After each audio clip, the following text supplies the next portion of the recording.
Hey, what's up, everybody? Welcome back to another episode of ScaleRiders Model Car Culture Podcast.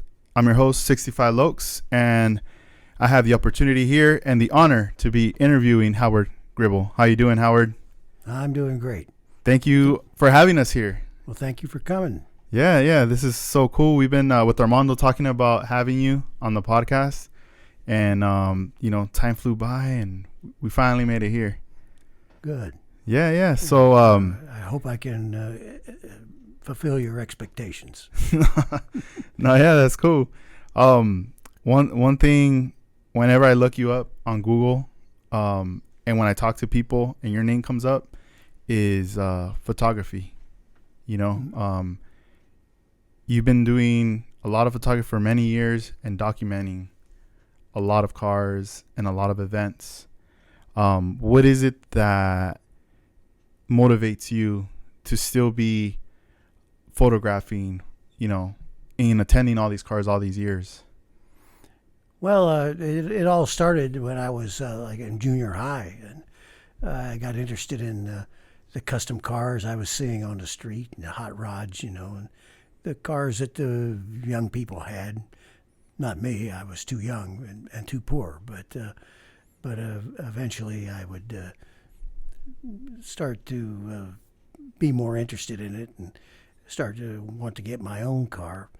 But in the meantime, I wanted to record what I was seeing. I had magazines, but that was all. Then you didn't have the internet and the resources we have today. So I wanted to document these cars. So I started taking pictures of them when and where I could.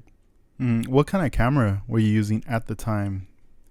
I originally started off with it was called a Nicarex, which was a cheap version of the Nikon, and it belonged to my parents. And I used that for several years to take a lot of the pictures. Nice. And when you would take these pictures, did you know a lot of the owners of the cars, or would you ever show them, like, hey, look, I took a picture of your car? I don't think so. No, never. Mm-hmm. So, like, over time, did you keep seeing these cars over and over? It was kind of like a once in a lifetime kind of thing. Like, you saw these cars at a show and then never again. I would go to shows and I would see them there. Yeah, Mm-hmm. but some of them, of course, were being seen in magazines, and so they were, I guess you could say, famous at the time in a particular circle.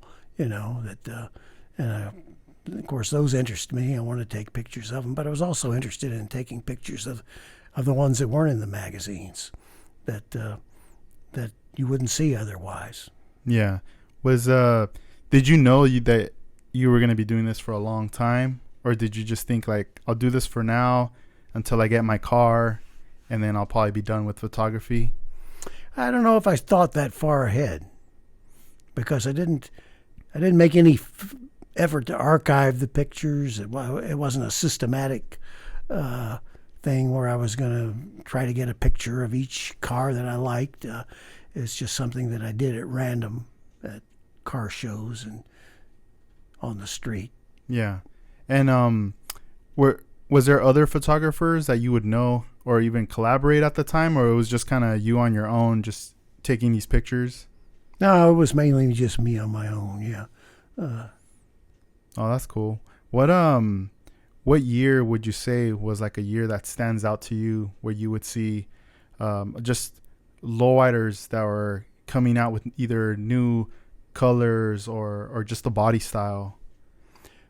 But that would be in the 60s, early to late 60s. Yeah, that was sort of a highlight of you saw a lot of cars at the drive-ins and cruising on the streets, and candy colors were readily available. I think you could get your car painted in enamel for enamel paint with a metal flake top for $150. Wow. by Joe Anderson. Name painters were doing that kind of work. That's amazing. I wish we could go back to that time, Boy, as far so as do like I, prices and even just availability of the cars. was it a trip to see, you know, I mean, obviously at that time it was normal to see tons of Chevys and classic cars without even knowing that they were going to be classic yet. But now, fast forwarding to modern day, now you've seen the evolution and the change, you know, throughout all these years. Do you think it's going in the right direction, or has it been just ups and downs with the car scene for lowriders? Well, it has been kind of ups and downs. I mean, it's bigger today than ever, but it's different too. Mm-hmm. It's a lot of the show cars are amazing. The things you see that I don't think anybody would have ever thought of. You know, Mm-hmm. back then, to have plated all your chassis parts and engraved them, virtually everything, virtually nothing untouched. Mm-hmm. And no, I don't think I could have foreseen that coming. Yeah. But I'm glad it's here. I mean, it's certainly. I don't know if it's a great advancement, but it's certainly something that's worth taking a look at, Mm-hmm. and I enjoy it. Yeah. I've noticed on your Flickr account you have various albums and pictures of pretty much a lot, maybe not all, but a majority of shows that you've attended throughout your years. And then you show us this book here, and this book here has a lot of the original photos of the cars, the photos that you uploaded. How was it the first time you saw the original Gypsy Rose car, the '63 Impala? Yeah, well, that was a revolutionary. Yeah, I was privileged to know Walt Prey, who painted the car, and so I was following it when he was still working on it. I remember him working on it. It seemed revolutionary at the time, and it was. Yeah, It was certainly, yeah. that's cool. How'd you meet Walt Prey? Yeah, I met Walt at a car show in San Diego in 1967. I was showing my car there, and he was pinstriping some cars right there on the show floor, and that's the first time I met Walt. Yeah, that's cool. What shops was he mostly working out of, or did he have his own at the time? Walt worked in '67. Walt was working in Venice on Lincoln Boulevard at a place called Kent's Customs, and that's where I met him. That's actually where the lace was applied to my car, to my '67. When I met Walt that day in San Diego, we discussed putting some lace on the car, and it was already painted in the fuchsia metal flake, but we decided to enhance it some with some lace and striping, and that was done at Dave Kent's shop in Venice. And then I guess after the new year '68, Walt moved out to the Valley to work with Bill Carter. Nice. And when these conversations were going about being discussed about what you were going to do to your car, was it something that you were very open to, or you were kind of like hesitant, or did you just want to get it done when the ideas were just flowing at the time? I like the idea because I always liked. I was a amateur artist when I was in junior high. I was drawing cars, and in high school, and I liked graphics. That time it would be scalloping or panel paint jobs, and I liked that artistic embellishment on cars, and so I was ready to. I think at first when I talked to Walt, I talked about flaming the car completely, top and bottom, front to back, and then we came to the conclusion that maybe just we'll add some lace panels on there. Oh, yeah, that's cool. Yeah. That's awesome. And when he was working on like that Gypsy Rose at the time, did he know that, the impact that car was going to have in the future? I would say no. No, I don't think so. I don't think anybody could have foreseen that the impact that car would have, mainly from its. I mean, it was revolutionary at the time. Certainly, a car with all those roses on it. It was just something that blew everybody's mind. But the real thing that got it out there was the appearance on Chico and the Man. Mm-hmm. Yeah, I was about to ask you that. How did people receive that car when they saw it? Like, did it have a positive or negative impact when they had seen the Gypsy Rose? Well, I think most people who saw, I mean, that was a nationwide TV program, and most people who saw the car had never seen anything remotely like that before. In fact, there was nothing like that before, actually. But a lot of I'd say the majority of the people who saw it weren't even acquainted with the custom painting scene, you know. And so that was just something they would remember. Yeah, it opened up some doors, I bet, right there. It certainly did, yeah. That's awesome. And I didn't know that you did drawings until one day I get a text message from Armando's like, yo, check this out. And then coming here to your house, you have a book too that shows drawings. That book, you said you only publish, was it 5 copies? Yeah, it's a Snapfish book. Just you put it together online with the tools they have, and that's kind of fun. I enjoy it. And just throw some of my photos in there, and I give those books away. I don't sell them. Yeah. How old were you when you were drawing at that time? I was in high school. I started in junior high. I was in junior high in 1958, and I was drawing cars then. Yeah. And were these just like dream cars, or like all these ideas that you had? You were just they were custom cars with scallops and stuff. I really liked the scallops, the wild embellished paint jobs. That was something that piqued my artistic interest, and that's what I was doing. And I had some problems with doing the car. Actually, I wasn't a very good artist. Do you still draw from time to time? Once in a while, draw, paint, stuff like that. Yeah. Oh, that's cool. Also, going back to your car, the '67. When you purchased that vehicle, how long would you say it took for you to get it painted and start getting it with the hydraulics and all that going? Well, I purchased the car in I think it was April 1967. Right, a brand new car, Bayer Chevrolet in Manhattan Beach, on PCH, and so it wasn't long before I started working on it, and within a couple of months it was lifted. Yeah. And I had deep reverse chrome wheels for it, and then within another couple of months it had been painted. So by the late summer of '67, the car was complete, painted metal flake fuchsia, lower hydraulics front and rear. Do you miss that car? Well, now? I kind of am. I would like to go back and have any 1967 car, brand new. Yeah. But I had been.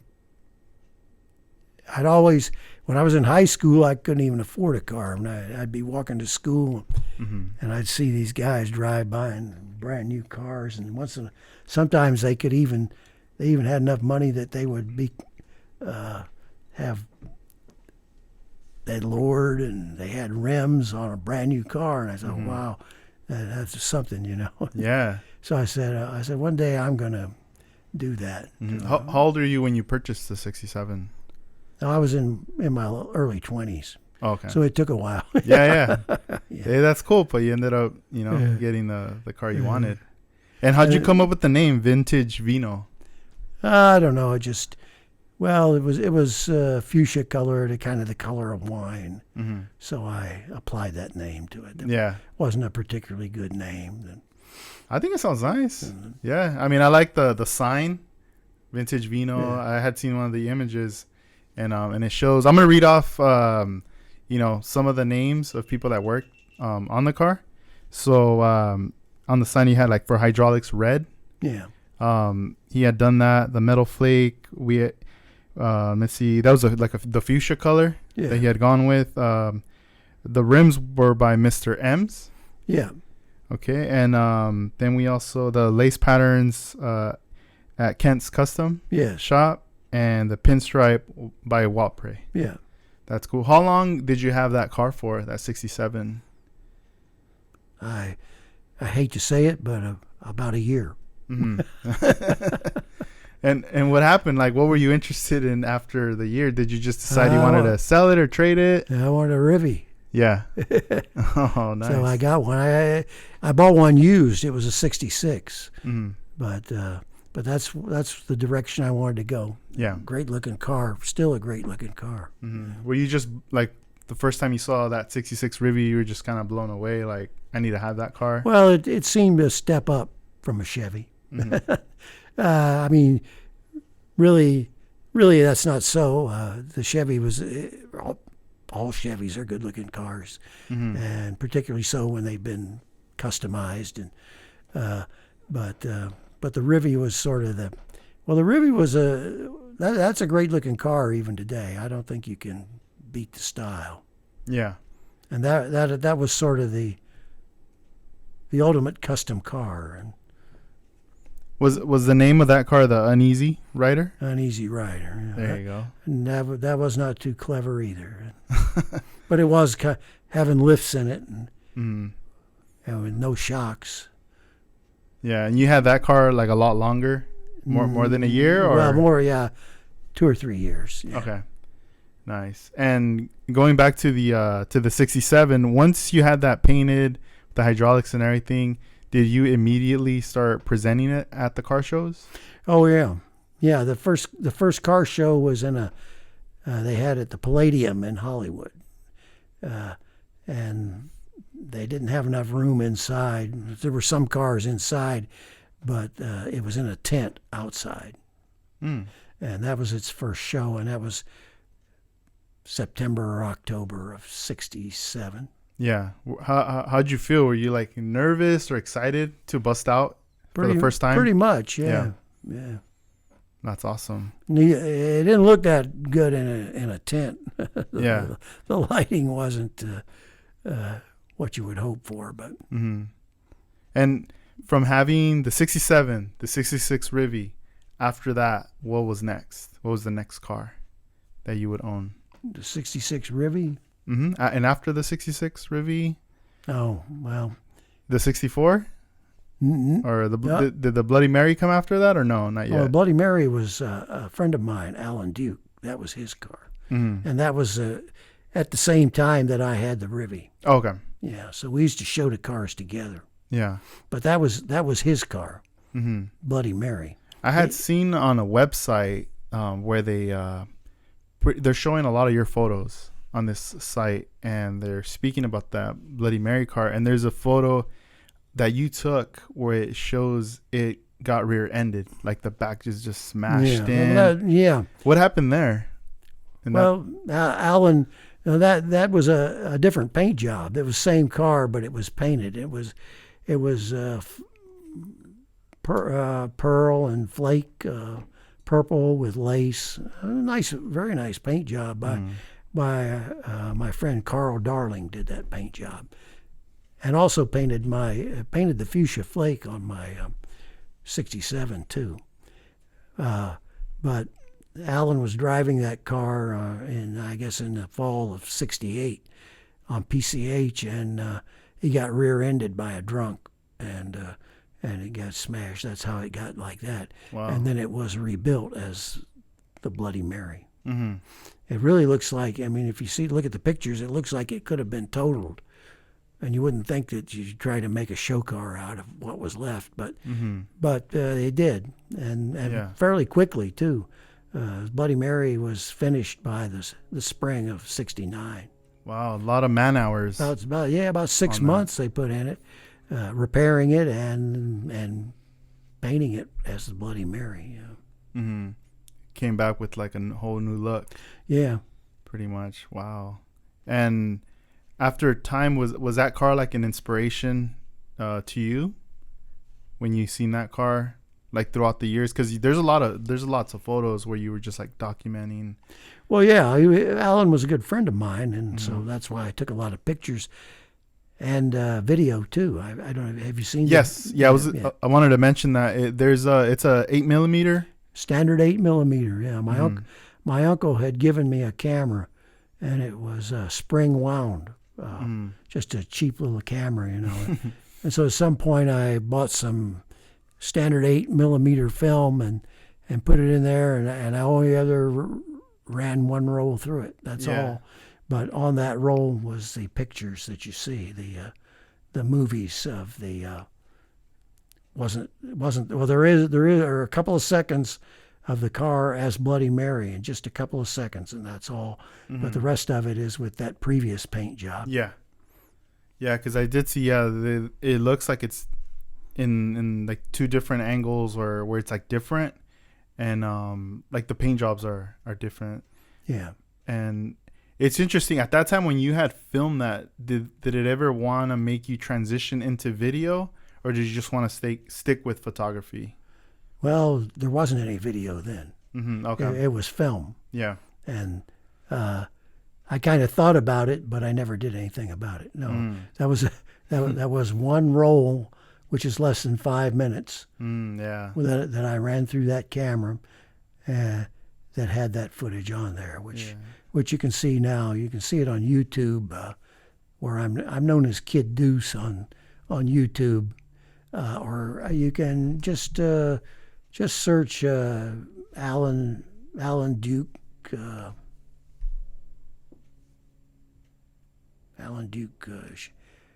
Chevy Lowrider. Anyway, yeah, it's on YouTube. You can take a look at it. We can look it up. And you probably should if you haven't seen it, because that's the earliest footage I know of any lowriders. Yeah. Yeah, you've done a good job of preserving like photos, and then even showing, to be able to show that footage is great. And I mean, I wish I would have been around in that time when you were taking those photos, because when I see the photography, it's painting a picture. And then once you have so many photos, it's showing a time that I wasn't around yet, And I feel like a lot of people wish they can go back to that time. Yeah. But seeing those images, it's very nostalgic, there's like thousands of words just from looking at an image, and then seeing the cars too, the body work, people being experimental, trying something new with the lights, different paint jobs, a lot of introductory things that would pave the way for a lot of new car builders. Sure. Yeah. That was the roots of what we see today, certainly. And today it has gone so much farther than what it was then. It's just amazing. Do you feel like you're right place at the right time out here in California? Oh, definitely, yeah. Yeah. Have you lived all your life in California, or did you ever Well, live anywhere else? I was born in North Carolina, but and came to California when I was about 8 years old. Oh, okay. But I've lived in the Los Angeles area ever since. Yeah. I noticed on some of the photos, they some of the shots, it would say that you took this photo in Wilmington, California. Did you spend was that like a primary spot for a lot of cars at the time? Yeah, I knew several people there. Alan Duke lived in Wilmington. Wilmington, Carson, the South Bay area, yeah. Mm-hmm. What areas did you mostly cruise your cars at the time, or like what cities? Well, we cruised Wilmington, San Pedro, Hawthorne Boulevard up in Hawthorne. A&W was a big hangout at the time, and there were other A&Ws around too. There was one near El Camino College on Crenshaw, just there were certain hangouts that people would cruise by, and and then once in a while you'd get out to Whittier Boulevard or Tweedy. That's awesome. So there was always activities going on, like Oh yeah, yeah. yeah. And was that like every night, yeah? and especially on the weekends. Wow. Yeah, so you could just at any Well, moment not for me. I had take to off, work, go for the cruise. Yeah. yeah. What'd you do for work at the time when you were I've been working in the aerospace industry since I was just about since I got out of high school. Yeah. And I worked for North American Aviation and later for Hughes Oh, that's and cool. some other places. Yeah, that's cool. At your work, was there other people that had lowriders or no that were cruising, or was it just you?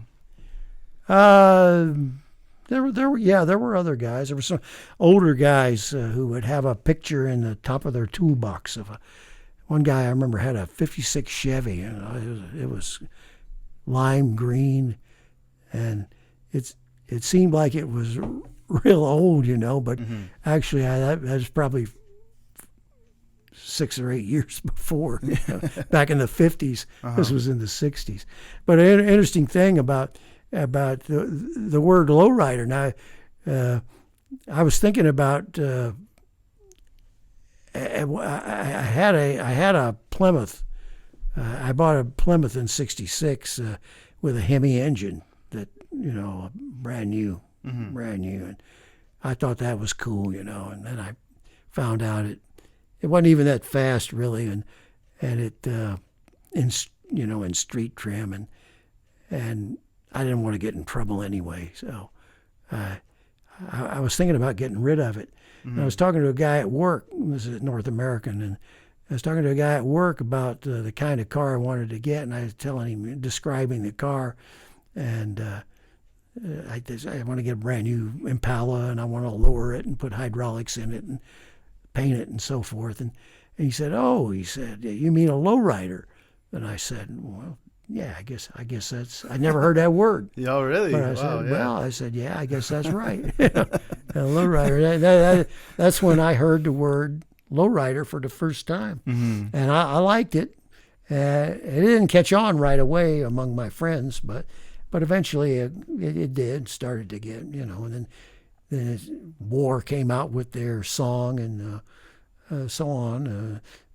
Gradually began to gain momentum as a word. But that's where I first heard it, and that was about 1966. Wow. So when that song by War came out, was that just like the song everybody was cruising to? Would you say for a while? It was a very popular song. Yeah. Had a big impact. That's crazy. That's the first time you heard the word. When and from that time, how'd you come across the magazine, like Lowrider magazine? Was that like later, or was that already out? That was later. It came out in '77. That was when Lowrider came out. In the meantime, there were a few articles about lowriding, and the first one I remember was 1971 in Carcraft magazine. They did an article, and there had been a few, maybe a slight mention or actual feature of a lowrider car in a few of the other magazines. They usually were called customs, though. And but they did an article dedicated to lowriders in I'm going to say '71 in Carcraft, and mainly they talked to the street racers. Big Willie street racers, and they had a lowrider division. But there was a photograph in there of a Corvair sitting right on the ground, and a guy sitting in the driver's seat with a big afro, like it was popular at the time. And that was sort of the essence of a lowrider out put there in print for the first time. Yeah. And did you start collecting magazines then at that time? Oh no, I started when I was in high school. Yeah, way younger. Yeah. I used to instead of eating lunch, I went up to the liquor store had a Twinkie and a Coke and bought a magazine. They're 25 cents for a little, the small magazines. Okay. They're like a pocket size kind of book, something small. That's funny because I feel like, that's like when you're into something, a lot of times you start to sacrifice. Like, oh, I'm not going to eat lunch. Well, I'm not going to eat this. And then I was more than happy to sacrifice. And then there was a lot of sacrificing involved in a young guy buying a brand new Impala too. You know? Yeah. So I sacrificed some. Yeah. Mm-hmm. And when you were, amongst your friends, like, did you just go cruising with like a couple buddies, or was there like a club you were in at the time? And no, I was not in a club. No. Mm-hmm. No, in high school we started a couple of car clubs, and we got plaques, and some of us didn't have cars. At one point, I didn't have a car, and I was in a car club, And then the car club kind of got taken over by some older guys, and the next thing you know, the cops were all over them. And so my high school experience with the car clubs was not very good because mainly I didn't have a car or one that ran. Yeah. So. And not only have you photographed cars out here in California, but you've also traveled out to Japan. What's your experience been like, going across the sea over to Japan to document and photograph the lowrider scene out there? It's been great. I love it. I love Japan. I've been there, I don't know, 5 or 6 times in the last 7 years. So. Yeah, that's cool. Did you go to the Classic Legends show? Yes. Yeah. How was that? That was one of the greatest shows ever. Yeah. And everybody says so. Everyone that went. Everyone who was there. Yeah. Yeah. Yeah. Wow. Yeah. That was I guess one of the classic car shows. And we all enjoyed it. Yeah. From what I hear is that they'll never do that one ever again. Well, they actually did it the next year, but it wasn't quite. Not the same. Yeah, and then after that, it wasn't done again. Yeah. So who knows what the future holds? But yeah, that was a high point in the car shows. Yeah. Yeah, because they brought in a lot of cars from the U.S.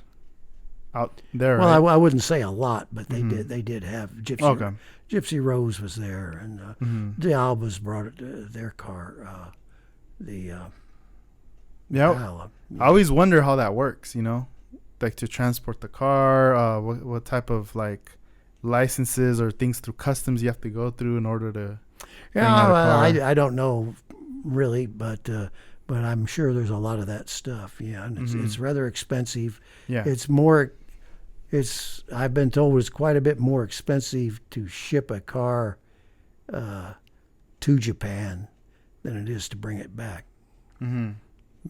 Wow. Yeah. They probably have to look at everything, make sure not trying to bring anything in.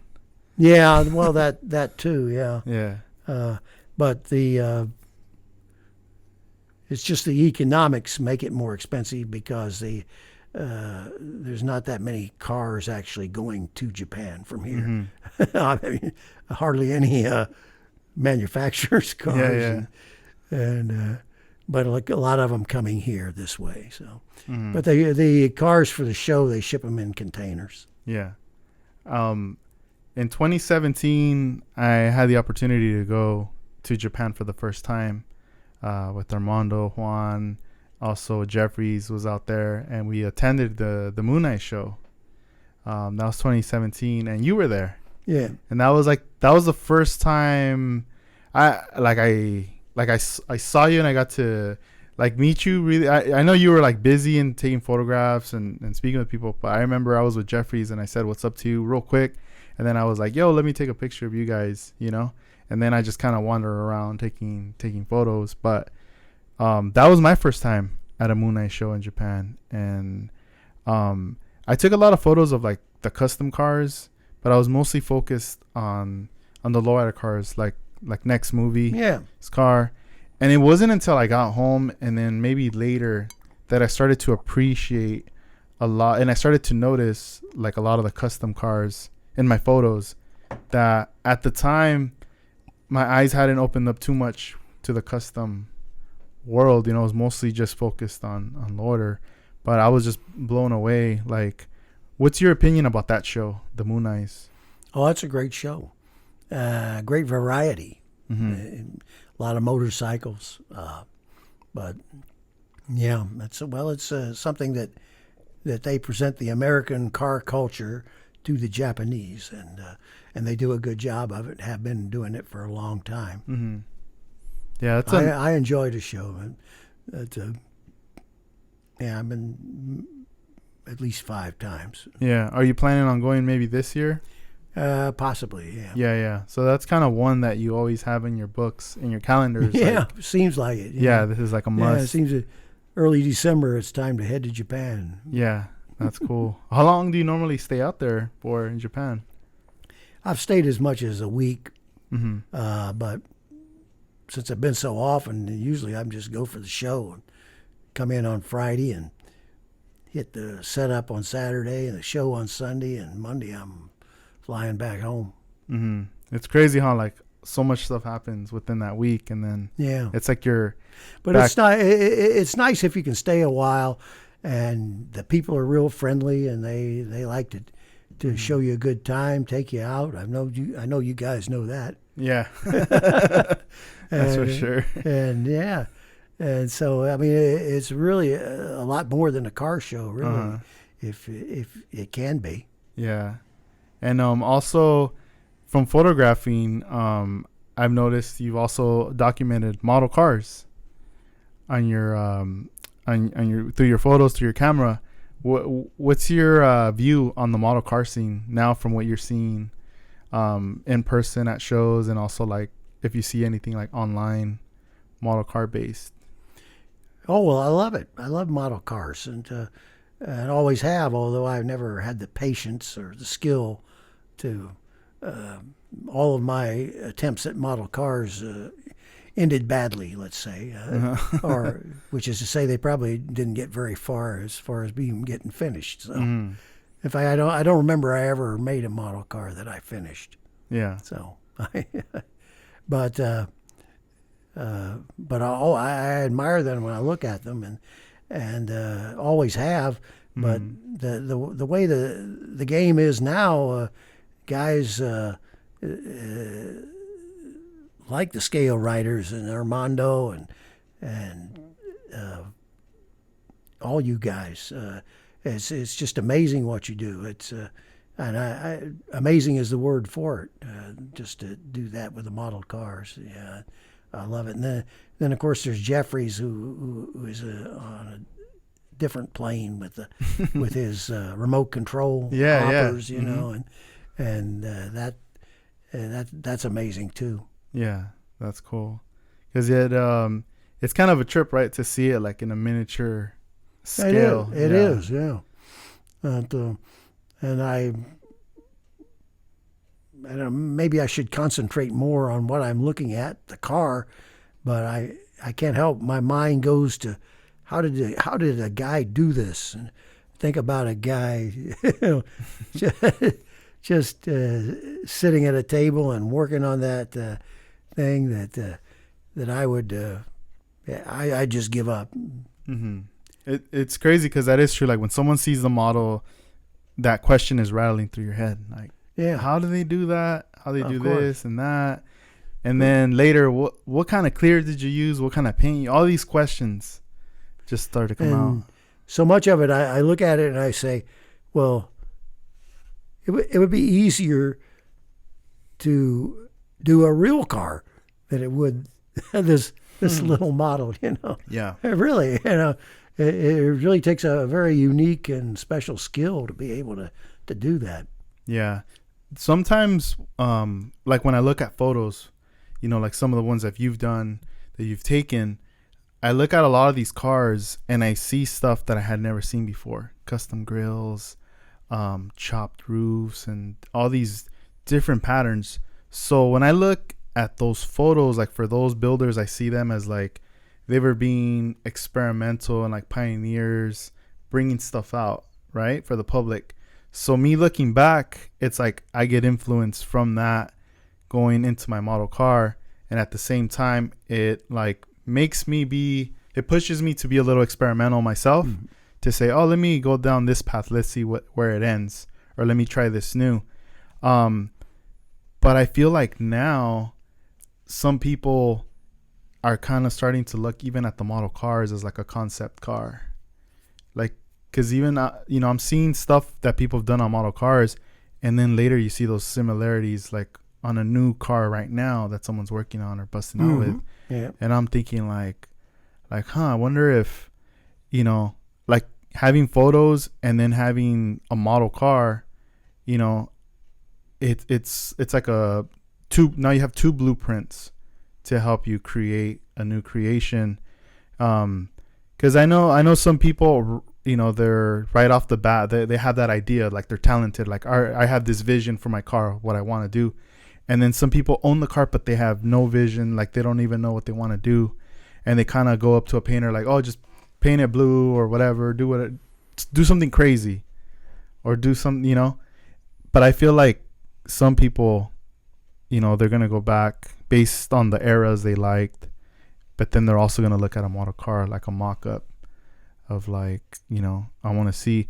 Do you feel like in your photos, a lot of people were using, like those photos you were taking as like references for their cars? Yeah. I've been told that by people that they do. Yeah, use it as reference. Yeah, because younger guys don't have any real connection with, and so they see this stuff and that's just a revelation to them. Yeah. And I'm glad that I could be a part of that by providing the images for them to look at.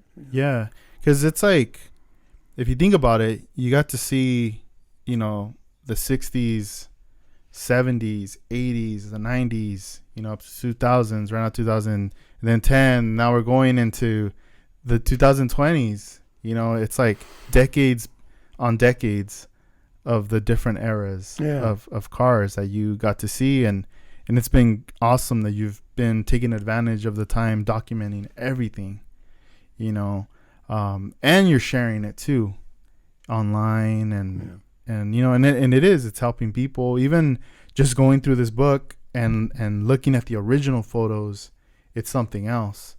And then you had mentioned you have another book that has like the ones that, like the pictures, the extras, the bonuses that didn't make the cut, let's say. And even I'm excited to even look through that book, because I know I'm going to see something that I probably never seen in my life, and I probably haven't even imagined it yet, so it's like the more information I get or I see visually, it just opens up more doors and more ideas. And I know, like, in the future, let's say I have a model car out, if someone ever asks me like, hey, how would you come up with that idea, that concept of that, I can always refer back to this is all from an image that Howard Gribble took, and it's cool because it's documented and it's going to be around for a very long time. Besides your the book, one interesting thing is the you mentioned this document is going to be around for a while.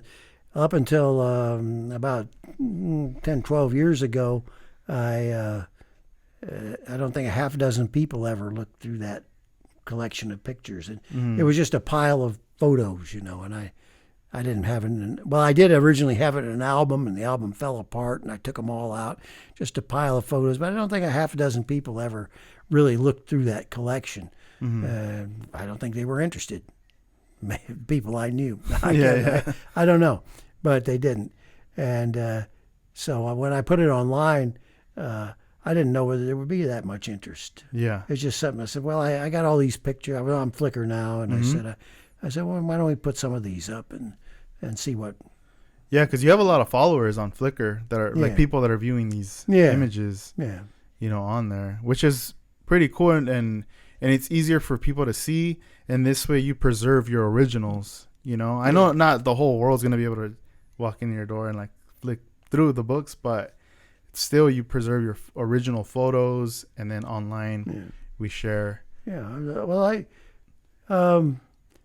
I'd say 85-90% of what I have is online. Mm-hmm. So it's available for people to look at, and I'm glad of that. That's what I want. Yeah. And are you planning on ever like releasing future books from your picture, like a coffee table book? I know you did the other one with the drawing. I've been working on that idea, and at the beginning of the year I said this is the year I'm going to do it, and I've done nothing. Yeah. No, yeah, it happens. Like there's always projects that we're going to work on it, and time flies, and we chill. We go, nah, you know what? I don't want to like stress myself out or anything. We'll do it, But I'm pretty confident eventually you will release this, when the time's right. Yeah. It's going to be a lot of work if I do it myself. And I don't really have anybody interested in it who wants to do it for me. And I don't know if I want to do that anyway. Yeah. But eventually I would like for that to happen, yeah. Mm-hmm. No, yeah. And your shirt, I really like that shirt. When did you put that shirt out? When did that come out? Oh, this a friend of mine made a few of these shirts. That's all it is. Yeah. Okay. Limited run just for friends. It was never for sale. And, that's cool. Yeah, it's like the books. These books. These are just things I give to people who are really interested. I don't sell them. Mm-hmm. The books cost too much to produce to be able to think about selling them commercially. Yeah, it's crazy. It's like you would need to order so many in order to bring the cost down, And then you got to fulfill your orders, and I'm not interested in that. I'm too old to worry about business, And so I didn't get my book. Yeah. When is it gonna come in? And you're like, what? Exactly. We'll get it to you. Yeah, and so Japan's coming up, and then do you love going to the roadster shows that come up too and out in Pomona every year? Do you go to those as well? I haven't been. I used to go every year. I haven't been in several years. Yeah. To Pomona, but I hit a lot of the shows. I like to go to the Super Show, although I missed it this year. Except that it's getting too expensive. Yeah. I feel like everything keeps the costs. Parking and go inside is like $65-$70. Yeah. Was that the how much was it back in the 60s when you were going to enter a car show to showcase your car? How much was it then? $10 or $15. Look at that, $10 or $15. Now what we're paying for parking is like what we should have been showing our car back then. Yeah, exactly. That's crazy. Wow. Yeah, things have changed a lot. Yeah. And I had another question. Who did this drawing right here that we have right behind this? This is something that's been standing out since I walked in the door. This is really beautiful. David D.A. Garcia. Yes, David Anthony Garcia. Well-known striper, and it's almost identifiable. Just looking at it, almost identifiable as his work. Yeah. Yeah, I see his signature right there. It pops. It stands out. It's very beautiful. Yeah, I love it. It's real. He had done it and on speculation put it up for sale, and I bought it. I didn't commission it, but yeah. Yeah, that's cool because if you think about it, it's like he was at home. He had that creative freedom to just kind of create what was on his mind with no pressure, and this is what he created. Because commissions, I feel like those add a little bit of pressure onto you because of a deadline maybe, or the person's like, when are you going to have it done? And also the artist is not necessarily want to do that. Yeah. It's something that he's being paid to do.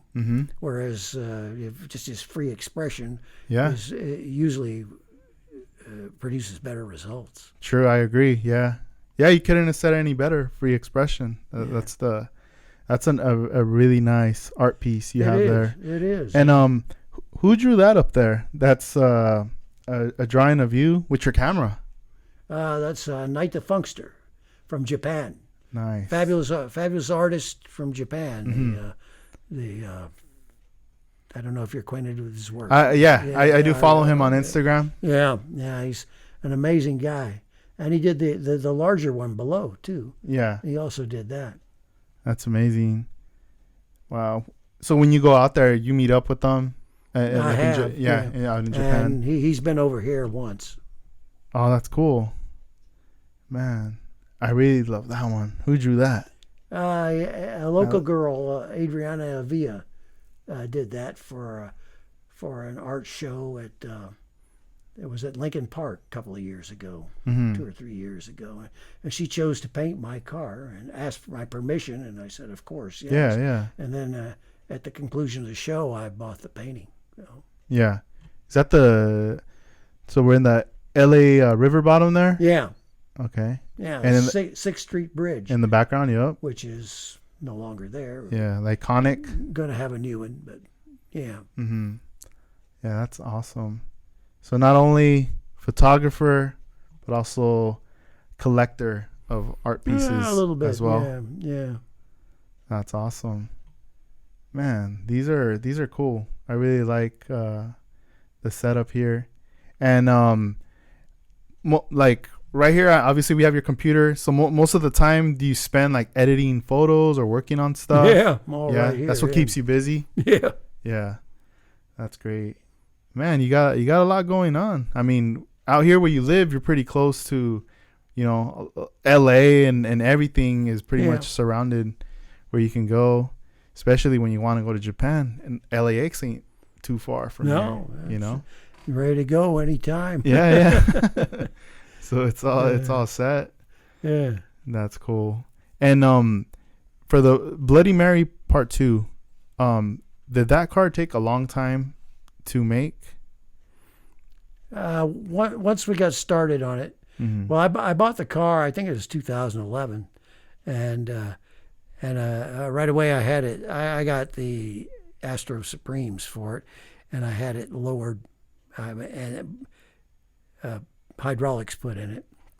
I wanted hydraulics instead of bags because that's what the original car had. And then I had the interior done as it was in the original. Yeah. And about 3 or 4 years later, we finally got started on it. I told Starlight Rod and Custom to go ahead and paint it as Bloody Mary, and to become the tribute to Bloody Mary. Yeah, I think I want to guess. I'm not sure right now, but I believe it was either 3 or 4 years ago. I had seen the Bloody Mary at the Ventura Fairgrounds at one of the shows. It might have been the Ventura Nationals show, because I grew up in Oxnard, so Ventura is like 10 minutes away. It's like the neighboring city there. And I remember, and they do the outside and the inside, but it was in the inside. Yeah. In one of those, like a hangar it almost looks like. And that was like my first encounter with the car, and it stood out, and it just like, it was like an impact. Just well, did you know the history? I didn't know anything of it. I just saw it, and I was like, it just stood out. I was like, wow, look at that car right there. And I started taking photographs of it. It was something that was an eye opener, especially owning like little model cars, 64 Impalas, and always wondering, what can I do with this car? And then from seeing like, wow, look at the antennas, how they're Frenched, and just the paint job, everything, like on it, the roof, everything. I was just, the interior, like blown away by it. And it wasn't until later, once looking at these pictures over and over, I started to kind of research, like, like I wanted to know more about the car. And then later, I remember speaking with Armando about it, and then he was the one who was telling me more about it. And I was like, wait, we were trying to make the connection, like this is the car I saw in Ventura. Let me send you a photo of it. Yep, that's the car. And then it opened it up from there. Well, I'm glad to hear that you had an independent appreciation of it without knowing the history, because it is kind of a well, it's not the original car, but it is kind of a historical piece. The whole story that goes back 50 years, Yeah. with Alan Duke and all, and so I mean, that's a legend, if you will, that's there. But to hear that somebody just admired the car up on seeing it, I'm glad to hear that. No, yeah, it was crazy. I had also seen a YouTube video where a couple guys you took out cruising. They were doing like an interview with you, and there's a scene where you guys roll up to like a park and you lock up the car, like you lift it up, and just I don't know, just seeing the car and all these different motions, cruising, it looks amazing, and even seeing it like that, something about that, it just makes it look really hard. Like I was like, wow, like it's a really beautiful car. It's crazy, like just. Well, it's not I just recreated the car. Alan Duke is the person to credit for the original car.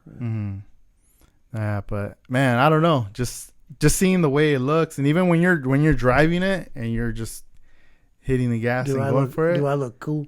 Oh yeah, definitely. Yeah. That's one thing I liked about the video is that the guy documenting you, recording. I know a lot of people when they record someone cruising, it's always from the outside. It's another car next to them, or they're standing on the street. But it's kind of rare that I see somebody being like, "Let me get this angle from the passenger side, from within the car." Yeah, So I thought that was pretty cool right there, like seeing that and just hearing that engine rev and just taking off. I was like wondering, dang, how fast are they going on there? You like punched it right there. That was pretty neat. Right there. What's that feeling like when you're cruising in your car by yourself? Oh, it's enjoyable, but when you have a car like that, you're always worried. That's what I think sometimes. Like, is it nerve wracking? Like you're driving and you're looking at all the cars, everyone around you. Like for me, it is. Yeah. If you could put that out of your mind, you would enjoy the ride much better. But you don't. I'm sure Armando knows that. You don't put that out. You don't put it out of your mind because there's so many things can happen. You got to be alert every moment. Yeah. Every trip out it's like a combat mission. Your goal is to return home safely. And then I think sometimes it feels best when you pull in the garage and put it away. Yeah, tuck it away like until next done. time. Yeah, I want to do this again, but maybe not so soon. Yeah, I've always thought about that because even like when I go to work and I drive a Toyota Camry and people start tailgating me, or anybody, I'm like, what the heck, dude? Like, and I scoot up a little and it still happens. And then I go back and referring to like, man, imagine if I had a classic car, I would be so mad, or I would like try to get out of the road or something, like pass me up, don't get near me. It's crazy. Any unique car attracts people's attention. Maybe they're not paying attention to what they're doing. Oh yeah, and then not only that, they see your car, they probably want to follow you and chase you to record a video occasionally. And hopefully it's not the driver doing that because then now they're distracted from there. But yeah, I could see you're driving a lot of turning heads, and then now there's so many car enthusiasts everywhere now. Sure. So they're like, oh, there it goes, let's go follow it. And then next you got like 10, 15 cars tailgating you. And you're like, what's going on? I'm just trying to get home. Like it's crazy. Yeah, it must be I had a guy one time. I was driving down to San Diego, and in my 32 Ford Coupe, and I noticed a guy was following me at San Clemente, and we got on down to Oceanside. I turned inland to Escondido, and he's still following me all. So we got off the freeway in Escondido, and he pulls up, and he said he'd like to photograph my car for a magazine. Oh wow! Yeah, I was a little wary of that, yeah. But it turned out everything was legit. He's a well-known photographer, and Mm-hmm. he photographed it. It was in Street Rodder Nice. and some other books that he published stuff in. Yeah, So, that's but crazy. I was kind of worried because I could plainly tell he was following me for like 40 or 50 miles. Yeah, yeah. Here's my business card. I'm a photographer. Don't trip. I wonder, he must have lots of stories of that, like confrontations. You know, following cars. He just saw me out there and driving and decided he wanted to photograph it. Mm-hmm. Imagine if you would have got away. You would have been like, who knows? He would have probably looked for you. Like, I wonder where this car is. I need to have it on the mag. I saw it once on the highway, but I want to get it on there. How long did you have that car for? Oh, I've still got it. Yeah. It's out there in the garage. Yeah. Oh, dang. Tucked away. Yeah. Put away. I just, Preserved. I don't know. Cars, it's hard to give them the attention they need. Mm. And then when you got two, that's a. Yeah. And if you had 10 or 12, it'd no. be the same thing. Yeah. Yeah. Do you ever like turn on the engine on one and then go and turn on the engine, let that engine run for a little bit, have, yeah. and then turn them off? Yeah. You know? Yeah. Yeah. Except that finally I couldn't get the deuce to run. It just won't start. So I, Yeah, yeah. I'll deal with it later. Yeah. Yeah. Whenever you feel that urge Yeah. of wanting to get back on it. But yeah, with cars, it's kind of a love-hate thing. Cars, if you could just put it out of your mind and just enjoy it, then you're very fortunate. Yeah. But it is a big responsibility. There's a lot involved and a lot of expense. And, I've always wondered about the insurance for a classic car. Like what kind of insurance do you get for it? well, they have. You know. Most people go with the specialty companies Yeah. because classic cars are a pretty good risk, really. People drive them carefully because they don't. And they don't drive them often. Most people don't drive them daily. Yeah. And so the real risk for the policy is not that great. Mm-hmm. And so the rates are reasonable. Mm-hmm. And some underwriters are really willing to take them on. That's probably your best bet. Yeah.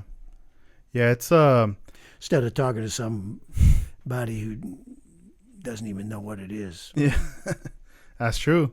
And it's crazy because a lot of times people are like, you know what, I'm gonna attend this car show and showcase my car, but I don't want to drive it there.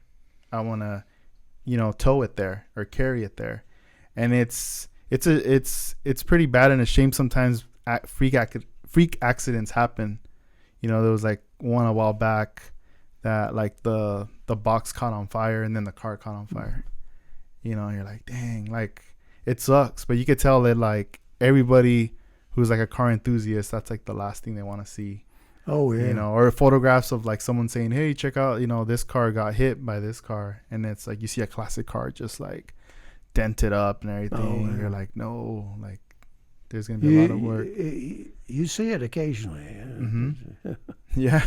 I remember the 58 Chevy. The perfect score was the Lowrider of the Year in Vegas, and on the way home the trailer flipped over. So Wow. that was That's crazy right there. yeah. It's tragic, really. Yeah. And what are your plans for the rest of this year as far as like your photos and your projects coming up? Well, this year is slipping away already, but I want to go to Japan. Yeah. I'm hoping to be there now. Some of you guys are going, aren't you? I know Armando is. Yeah. And Yeah, I wanted to go. I won't be able to go this year, but we'll see. We'll see in the future. I was hoping things were going to change and I was going to be able to go because I had a great time, and yeah. And it was one of those things like the experience was like so cool, different, that it's like, man, I want to go back. And you know, things get in the way sometimes that hold you, that those opportunities are not there, you know. So Yeah. I'm just going to be patient and wait until the time comes. But I know I will be back there Sure. again. Yeah, I think you probably had a good enough time that you put it on your list of things you wanted to do. Yeah, I always look through my pictures. And there's a lot to see in Japan. Yeah. It's an interesting place, and I never thought I would ever go there because it is so different. Mm-hmm. But then I went to the car show. First one I went to was Moon Eyes, and I went with the Starlight guys. But I just loved it and like to go back. Hope I go back again. Yeah, that's cool. Do you ever go to the shows up in Northern California as well? I've been to some of them. Yeah, I went to a couple or three Grand National Roadster shows when they were still up there. Yeah, in Oakland. Oh, nice. Yeah, and were you at the Santa Maria show that just went by recently this year? Oh yeah. Yeah. Yeah, I go up there every year. That's cool. That's one that I keep hearing people tell me, you need to go to this one, but I haven't. Oh, you haven't been to Santa Maria? For that particular show, no, I have not. There's always something going on, like, because it's already been a couple years. Memorial Day weekend. Yeah, it's like it's been a couple years. I've been wanting to go, and then plans come up, and it's like, man, I can't even go to that. Because last year I went to the show, the Custom Capital show that was with the Dead End magazine, and then I wanted to go to this year's, but I wasn't able to go to that one. Yeah, I went up there for one of those. Yeah, a lot of those cars up there, they're really nice too, that I've never seen. And then once you see them, it's like, whoa, what the heck? A lot of material to photograph. That's for sure. Yeah. It's What's your favorite camera to use now? Well, I've always used Nikon. Yeah. And that's a good one. I don't know is better or worse than a Canon or some other camera. There's a lot of good cameras. Yeah, you just got that's that one. That's what I started with. I think I had mentioned earlier that I had started with a camera that my parents owned, which was a pretty good camera, Nikon Rex, which is cheap version of Nikon, made by Nikon. But anyway. But when I decided I wanted to get into photography seriously, a couple of years later, I went out and bought two Nikon F bodies and a number of lenses. I put a lot of money in camera equipment right there, and those served me well for quite a few years. And then I had several Nikons since then. Yeah, because they get so much more sophisticated now, No, yeah, that's true. Do you have any advice for somebody, an upcoming photographer, someone who is wanting to document, cars and shows and everything? Well, one bit of advice is kind of obvious, is take lots of pictures.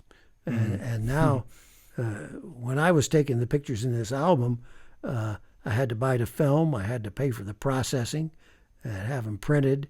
And so you thought about each picture.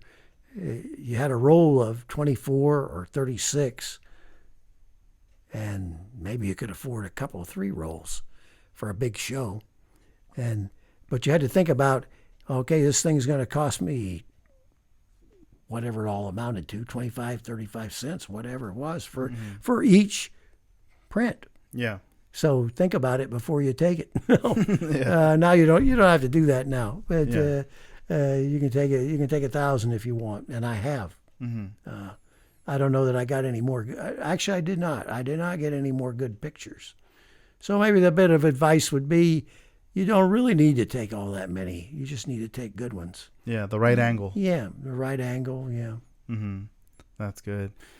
And of course, you have the benefit now of being able to look. Oh, okay, there it is. And back then, you could load a roll of film and you didn't get the leader on the spool, as you go through 36 pictures, and you still got an unexposed roll of film. You're like, oh, and you don't know it. Yeah. You don't know it till you get it developed. Uh-huh.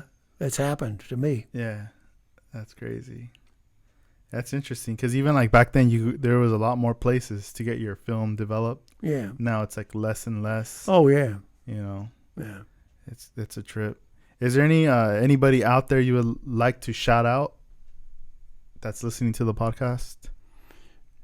Well, there's a long list. Yeah, it is a long list. There's so many people. There's so many people doing so many things these days. That's true. That it's just in every aspect of the thing. You know, the cars I see, the stuff I see on YouTube of Cali Boy and going out and talking to these people and showing those cars off, and they're just amazing. Yeah. You know, they and there's just it's an endless supply of it on the computer, and that's cool. Yeah, a lot of content. Yeah. Yeah. But the stuff they're doing, I mean, it's amazing. Can people really do this? Can they afford to do this? It amazes me, but they do it, and my hat's off to them. Yeah. Oh, that's same as the model builders. Yeah, that they're doing. They're operating in an area which I can hardly even imagine, but they're doing such a great job of it. Yeah. No, that's cool. Yeah. Well, I wanted to tell you that you're someone who you've done a lot for a lot of people, like with bringing vision to them with their work. So it's like you play a big role, in the car culture community, and it's like just keep doing what you've been doing for so long, and it's like I'm very happy and an honor that I got to sit down with you here in your residence to record this podcast. I hope we get to do this again in the future. I hope you had fun chatting here with me, because I know I did. It was cool hearing. Well, I've enjoyed it too. Rather more than maybe I thought I would. Yeah. I don't when I do stuff like this, interviews and stuff, I don't usually even watch it. It's painful, but no, yeah. Sometimes it's hard. Yeah, like like a video or recording something. You're like, oh no. We're always our worst critics, I guess. Yeah. Maybe me more than most, but maybe I have a lot to be critical of. But, yeah. But anyway, I appreciate that you would even be interested, and that you guys would come out and yeah. I feel like this.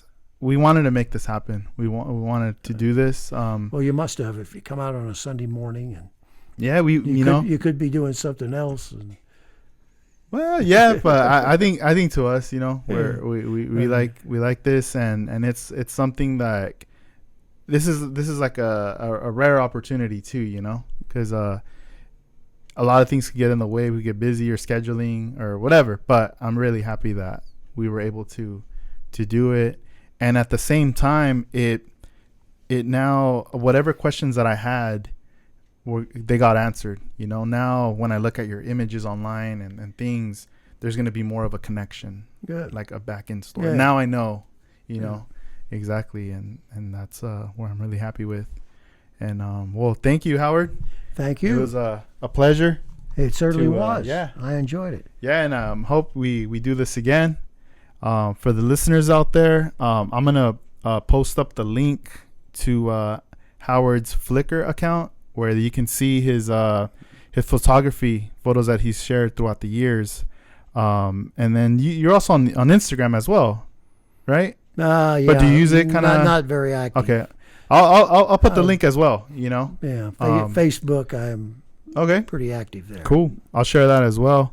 So this is 65 Lokes checking out for ScaleRiders podcast, episode 85 with Howard Gribble. Thank you again. Thank you guys for listening and tuning in. And this episode will be coming soon, and stay tuned for the next one. All right, guys. Peace. Thank you.